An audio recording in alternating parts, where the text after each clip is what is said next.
Have you ever stopped to think? Why do so many ambitious people still feel stuck? Not because they lack dreams, not because they are lazy, but because they are trying to transform everything, all at once. They want discipline, better health, more focus, more money, a stronger mind. They want to wake up tomorrow as a completely different person, and that is exactly why they fail, because the human mind does not break from lack of desire. This is the silent trap of modern life. Too many goals, too much pressure, too many expectations, and eventually, the brain shuts down. You procrastinate, you scroll, you delay, then you blame yourself. But the truth is, the problem was never your ambition. The problem was your approach. For years, people have been taught that success requires intensity. Go harder, push further, do more. But the boring, consistent 1% is what actually works. Small, steady, daily. Because real transformation does not begin when you try to conquer your whole life overnight.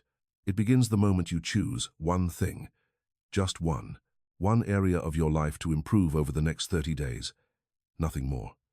Because scattered ambition creates paralysis, but focused action creates momentum. This was the lesson Lucas was forced to learn. Like many people, he believed, but that belief was destroying him. Until he discovered something ancient, simple, and powerful, the path to greatness is rarely explosive. It is incremental. And once he understood that, everything changed. Have you ever stopped to think about why so many ambitious people still end their days feeling defeated, not because they lack goals, but because in a world addicted to speed stimulation and endless dopamine, they have been taught the most dangerous lie of all, that success belongs to those who push harder, faster, and more aggressively.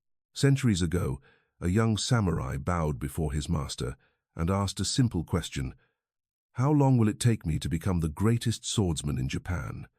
The master answered, 10 years. The student, driven by obsession, replied, "What if I try?" And the master said, 20 years. Strange, isn't it? How could more effort produce slower results? But that paradox may explain exactly why so many people today feel trapped. You wake up determined. You promise yourself, this time will be different. You will wake earlier, work harder, scroll less, train more, finally become disciplined. But then, your phone steals your attention, your mind becomes overwhelmed, your endless to-do list, and another day disappears. Harvard researchers have found that chronic overwhelm and decision fatigue dramatically reduce self-control, while Stanford behavior scientist B.J. Fogg discovered that people fail not because they lack motivation, but because they design habits that are too large for the brain to sustain. The truth is, the problem was never your ambition. The problem is your system, and you are not alone in this. Millions of people, big goals, short bursts, burnout, guilt, repeat. But ancient Japanese philosophy offered a different path long before modern productivity culture existed. Kaizen, the philosophy of continuous small improvement. Not dramatic reinvention, not overnight transformation, just one small disciplined step every single day. This philosophy helped rebuild Japan after World War II, and today neuroscience confirms that tiny, repeated actions physically rewire your brain through neuroplasticity, making discipline easier over time. In today's video, I'm going to tell you the story of Lucas, a 27-year-old ambitious but mentally exhausted young man whose life was controlled by distraction, inconsistency, and silent frustration. Until he discovered After this video, you may never look at discipline, procrastination, or personal growth the same way again. Welcome to this channel, where we build a community around timeless wisdom, mental strength, and the forgotten systems that create unbreakable people. If you want to master your mind instead of being controlled by it, subscribe now and turn on the notification bell. And comment below, what is the biggest habit currently holding you? Your future is not built by intensity, it is built by what you repeat. And today you are about to learn Chapter 1. The Broken Filter. In today's video, I'm going to tell you the story of Lucas. Lucas was 27 years old. He lived in Chicago. On paper, his life looked promising. He worked remotely as a freelance video editor. He had goals, big ones. He wanted to build his own business, get in shape, Wake up earlier. Read more. Learn new skills. Become the disciplined man he kept imagining in his mind. But every morning began the same way. His alarm went off, and before his feet even touched the floor, he reached for his phone. Notifications, emails, Instagram, TikTok, YouTube, dopamine. By the time he finally got out of bed, his mind was already scattered, and that was how his days continued. Half-finished tasks, constant distraction, mental exhaustion. He wasn't physically lazy, he was mentally fragmented. Lucas lived in what millions now experience daily: a broken attention filter. His brain was overloaded by too many choices, too much stimulation, and too many unrealistic expectations. He would create massive productivity plans every Sunday night, gym 6 days a week, cold showers, no sugar, deep work, no social media, side hustle every evening. And every Monday he believed this time would be different. But by Wednesday, he collapsed. Not because he didn't care, because he cared too much. He wanted everything to change at once. And that pressure became unbearable. So instead of doing one meaningful thing, he did nothing. This is where most people misunderstand themselves. Lucas thought he lacked discipline. But the truth is, discipline was never the real issue. The real issue was overload. Stanford psychologists have repeatedly shown that when the brain faces too many decisions, it defaults toward avoidance. Not action, avoidance.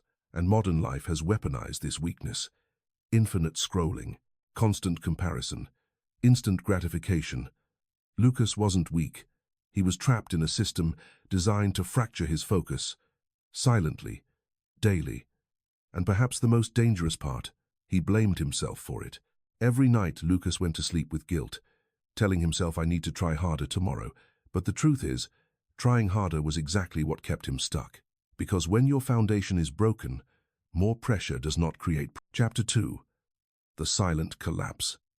At first, Lucas thought he simply needed more discipline, more willpower, more intensity, more pressure. So he did what most ambitious people do when they feel behind. He doubled down.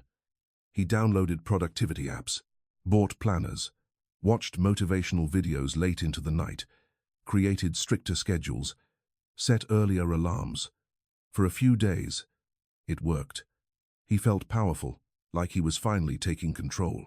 But beneath the surface, something darker was happening. His exhaustion was growing, because Lucas was not building discipline. He was building a war against himself. Every day became a battle between who he was and who he thought he needed to become overnight. His mornings became heavier, his failures felt sharper, and each broken promise to himself slowly damaged something deeper than motivation. His identity. He stopped trusting himself. That is the true collapse most people never talk about. Not failure, self-betrayal. When a man repeatedly sets impossible standards, then watches himself fail to meet them, he begins to see himself as weak, broken, incapable. Lucas wasn't just losing habits, he was losing belief. His body reflected it too. Sleepless nights, brain fog, skipped workouts, stress eating, constant anxiety, and worst of all, he was surrounded by people online who seemed to be thriving, while he felt like he was drowning in silence. This is the modern trap. You compare your behind-the-scenes struggle to everyone else's highlight reel, and slowly you start believing you are the problem. But here's the truth, Lucas was never defeated by laziness. He was defeated by overload, unrealistic expectations, and a system built on unsustainable extremes. Harvard studies on burnout show that chronic self-pressure without sustainable systems leads to mental fatigue, emotional exhaustion, and long-term motivational paralysis. In simple terms, the harder Lucas tried to force transformation, the faster he collapsed. Because real discipline is not built through self-destruction, it is built through structure. And Lucas was about to discover that everything he believed about. Chapter 3.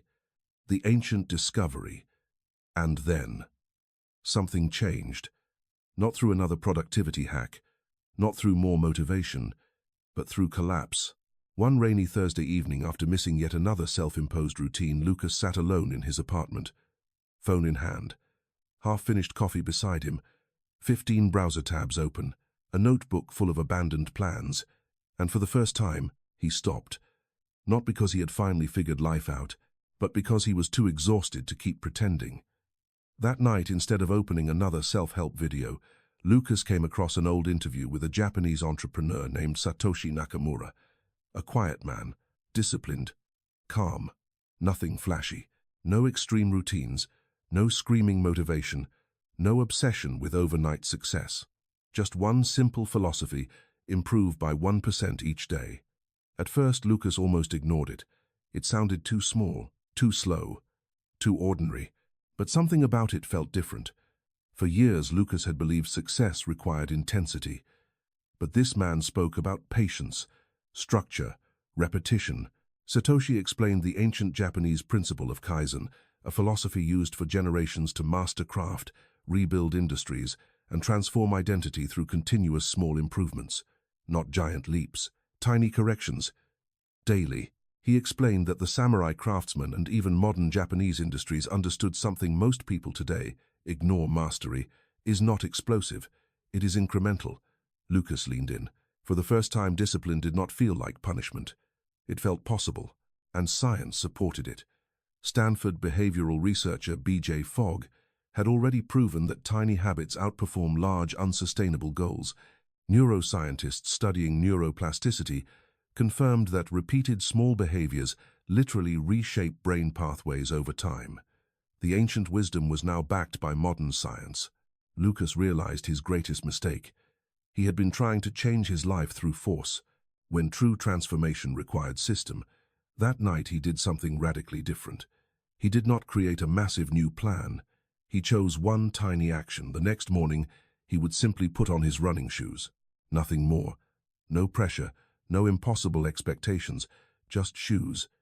It seemed laughably small, but in reality, it was the first true step he had taken in years, because sometimes the moment that changes your life is not dramatic. Sometimes it is simply the moment you stop trying to become everything at once. Chapter 4. Kaizen. The 1% philosophy that rebuilds identity. Kaizen, a simple word, but one of the most powerful systems ever created. In Japanese, Kai means change, Zen means good. Together, change for the better, not through massive action, not through burnout, but through small, continuous improvement, every day. This was the philosophy that helped rebuild Japan after World War II. Factories used it, samurai embodied it, masters lived by it. And now, Lucas began to understand why. Kaizen rejects the modern obsession with dramatic transformation. It does not ask, how can I change my life overnight? It asks, what tiny improvement can I sustain today? That question changes everything, because the brain does not fear small action. It fears radical disruption. This is why most people fail. They attempt to go from 0 to 100, and the nervous system interprets that as threat.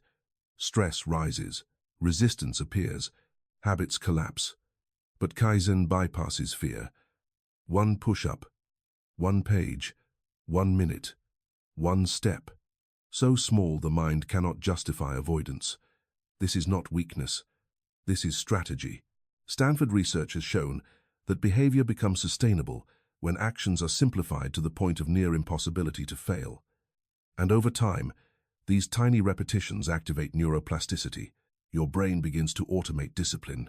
What once felt difficult becomes identity. That is the deeper truth of Kaizen. You are not chasing motivation. You are engineering who you become. For Lucas, this changed everything. Instead of trying to become a perfect man by next month, he focused only on daily proof. Proof that he could return. Proof that he could build trust with himself. Proof that consistency mattered more than intensity. Because success was never about giant breakthroughs. It was about silent, daily victories. Kaizen taught him patience, and patience became power. The truth is, greatness is rarely built in dramatic moments. It is built in ordinary days, small choice by small choice, until one day you realize the person you wanted to become. Chapter 5. The relapse that builds the warrior. At first, Lucas's new system felt almost too easy. Wake up, put on running shoes, read 1 page, do 1 push-up, mark 1 X on the calendar. Small, simple, manageable, and for the first time in years, he stayed consistent. Not perfect, but consistent. Days turned into weeks. His mornings felt clearer. His mind felt calmer. For the first time, Lucas was no longer trying to dominate his life through force. He was rebuilding it through repetition. And that changed something deeper. He began trusting himself again. But then, life happened. A stressful client project. Late nights, poor sleep, missed workouts. One skipped day became 3. 3 became 7. And slowly, the old voice returned.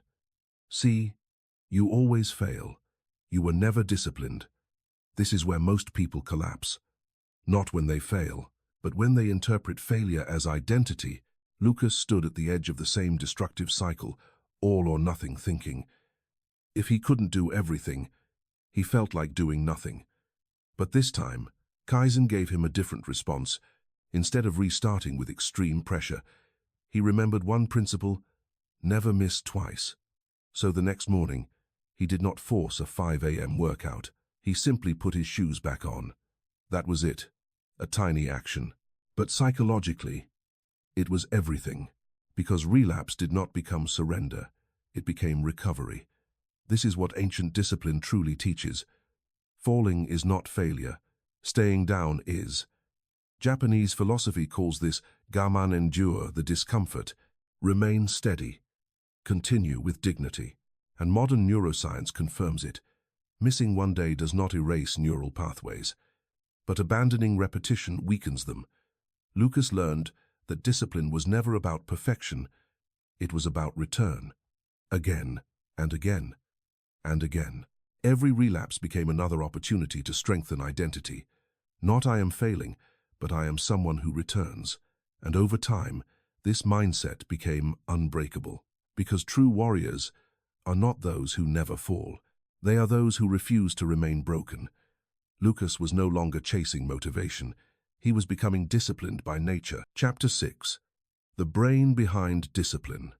But here is what makes Kaizen even more powerful. Ancient philosophy was right, because biology supports it.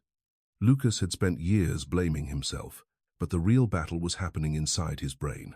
Every time he tried to make massive life changes overnight, his amygdala, the brain's threat detection system, interpreted that drastic disruption as danger. Stress increased, resistance intensified, avoidance began. This is why extreme self-improvement often feels terrifying. Your brain is not trying to sabotage you, it is trying to protect you. The problem is, it cannot distinguish between real danger and overwhelming change. Meanwhile, the prefrontal cortex, the part responsible for planning, discipline, and decision-making, becomes exhausted when overloaded. Too many goals, too many choices, too much pressure, and when this system burns out, impulse wins, dopamine wins, distraction wins. But Kaizen works differently. Small actions reduce perceived threat. Tiny habits calm the amygdala. They preserve prefrontal energy. And most importantly, they activate neuroplasticity. Neuroplasticity is the brain's ability to physically rewire itself through repeated behavior. Every small action Lucas repeated strengthened new neural pathways. One page, one walk, one return. Over time, discipline stopped feeling forced, because his brain was adapting. This is the hidden truth. You do not become disciplined through willpower alone. You become disciplined by training your nervous system to see consistency as safe. That is why small daily repetition is so powerful. It transforms effort into automation. And once discipline becomes automatic, you are no longer fighting yourself. You are. Conclusion. The path of the unbreakable. So here is the truth. Lucas did not transform because he became more motivated. He transformed because he stopped worshipping intensity and started respecting repetition. That was the real shift. He learned that discipline was never about forcing massive change. It was about mastering small daily victories, quietly, consistently, without needing applause, and that same path is available to you. Because the truth is, the problem was never that you were lazy. The problem was never that you lacked ambition. The problem was that you were trying to build a powerful life with an unsustainable system. Now you know better. You learned that one goal is more powerful than 10 unfinished ones. One tiny daily action is stronger than rare bursts of intensity. One relapse does not destroy progress, but giving up does. Kaizen taught us small steps compound. Garmin taught us endure hardship without surrender. Neuroscience proved your brain rewires itself through repetition. And identity taught us the deepest lesson of all. You do not rise by trying harder. You rise by becoming someone who returns. Again, and again, and again. So now, I challenge you. For the next 30 days, choose one area of your life. Just one. Make the habit so small you cannot fail. One push-up, one page, one walk, 1 minute. And then, protect that habit like a warrior protects his sword. Do not break the chain. Not because the action itself is huge, but because every repetition is a vote for the person you are becoming. This is where passive inspiration ends and active transformation begins. Do not wait until next Monday. Do not wait until life feels easier. Do not wait until motivation magically appears, because it won't. And the longer you wait, the stronger your old patterns become. Start today. Start small, but start. Ask yourself, who could I become if I stopped chasing perfection and committed to daily return instead? That question may change your life. Thank you for watching until the end. And now I want you to do something important. Comment below with your personal 1% commitment for today. Make it public, make it real. Because once you declare the path, you are far more likely to walk it. And if this message resonated with you, subscribe and turn on the bell. Because this channel is built for those who are ready to reject weakness, master themselves, and rebuild through timeless wisdom. Remember, do not wait until life forces you to change. Begin today. Be present. Walk with